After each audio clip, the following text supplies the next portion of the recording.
Amigos, existem muitos tipos de anime. Alguns são de ação, outros são de romance. Mas existe um tipo de anime que não foi feito para entender, foi feito para mexer com a tua mente. E hoje vamos falar de um desses, um anime sobre terror psicológico. Hoje vamos falar de Paranoia Agent. Paranoia Agent é um anime feito lá dos anos 2000 que deixou muita gente sem entender nada, pois a trama do anime é um pouco meio peculiar, digamos assim.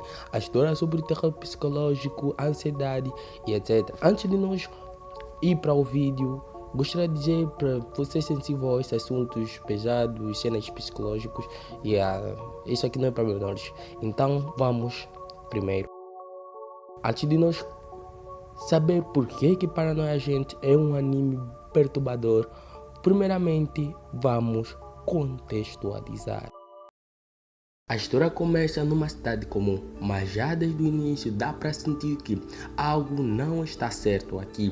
As pessoas estão sempre apressadas, sempre ao telefone, sempre tensas, como se toda a cidade tivesse sob pressão constante. Logo no início existe uma cena muito extrema que chama a atenção. Um homem idoso que está no chão da rua, ele não fala com ninguém, ele simplesmente escreve no chão. E galera, guardem esse idoso aqui, ele vai ser muito importante para o decorrer da obra.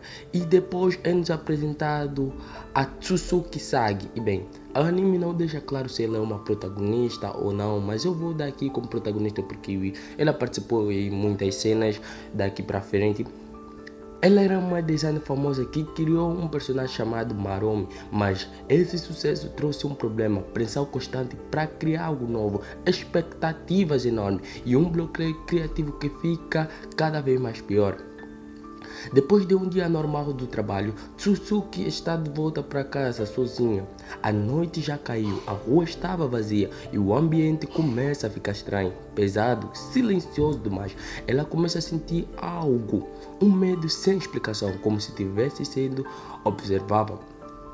Mesmo sem ver ninguém, esse sentimento cresce rapidamente e de repente ele encontra um pânico e começa a correr. O silêncio sufocante, o coração acelera e o medo não está explicação lógica. Ele olha para trás, não vê nada, mas o medo continua lá. No meio da corrida, ela perde o equilíbrio e cai, fica ferida, confusa, em choque. E nesse momento aparece uma figura meio estranha, um garoto de patins, como se tivesse a observando para o capturar. E depois disso, o terror acontece.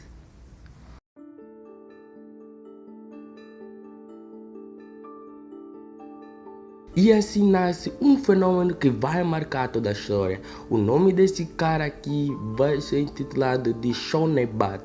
Depois disso, a polícia entra no caso. Depois de tentativas, começam a investigar. Um tanto tentar o crime normal, outros começam a perceber que existe algo que não encaixava, porque as vítimas não conseguem explicar direito o que aconteceu. Os relatos começam a ser constantes. Enquanto isso, um homem idoso continua a aparecer em vários momentos na cidade, sempre escrevendo no chão, sempre isolado, sempre fora do contexto e sem explicação.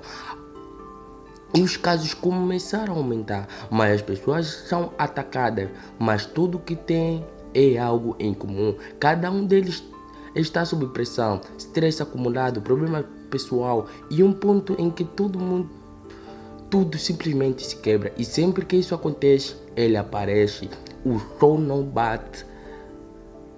A polícia começa a aparecer em padrões estranhos, não parece um crime comum, não parece um aleatório, parece repetir de algo muito psicológico. Enquanto isso, Atsuki continua a lidar com o seu trauma do primeiro ataque e a sua vida começa a ficar cada vez mais estável.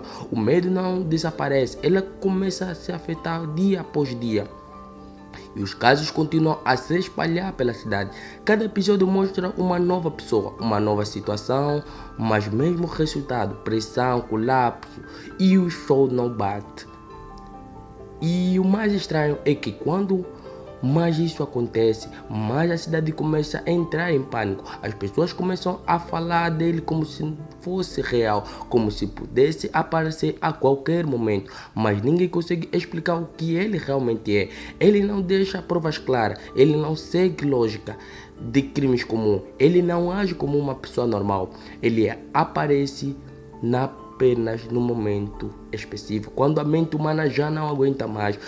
E com isso a história começa a ficar clara. Não se trata de um caso isolado, se trata de uma cidade inteira sob pressão. As pessoas são diferentes, chegando ao mesmo limite psicológico. E isso muda tudo, porque agora a pergunta deixa de ser quem está fazendo isso, passa a ser o que acontece quando várias pessoas começam a quebrar ao mesmo tempo. E o episódio acaba. E bem, fiz aqui um resumo rápido do episódio 1 para o episódio 6. Embora que, sendo sincero, ainda não acabei o anime em si, ainda tem mais 13 episódios para assistir, mas decidi tocar ainda neste assunto. Praticamente, pelo que eu percebi, o anime foca muito bastante nesse crime, sobre terror psicológico. Quando todo mundo passa por um estresse mental e psicológico, aparece o famoso e único Shonobata. E bem, ao invés de ser um crime, nós, ao decorrer da obra, descobrimos que o Shonobata é a solução para os problemas. Praticamente todas as pessoas que passaram pelo Shonobata mostraram uma mudança estranha. E galera, o qual medonho esse anime começa na abertura. Sendo sincero que a abertura desse anime já tinha me arrepiado bastante, porque vendo aquela galera sorrindo e etc, mano, não é muito legal para mim. E aí, o que você achou? É bom? É mal? Querem a parte 2 que eu possa continuar com o anime? Se vocês quiserem que eu traga, já comenta aqui abaixo. Esse foi o vídeo de hoje. Se inscreva aí no nosso canal e deixa o like para fortalecer aqui o nosso canal. Esse foi o vídeo de hoje. D3 quem falou. Fui.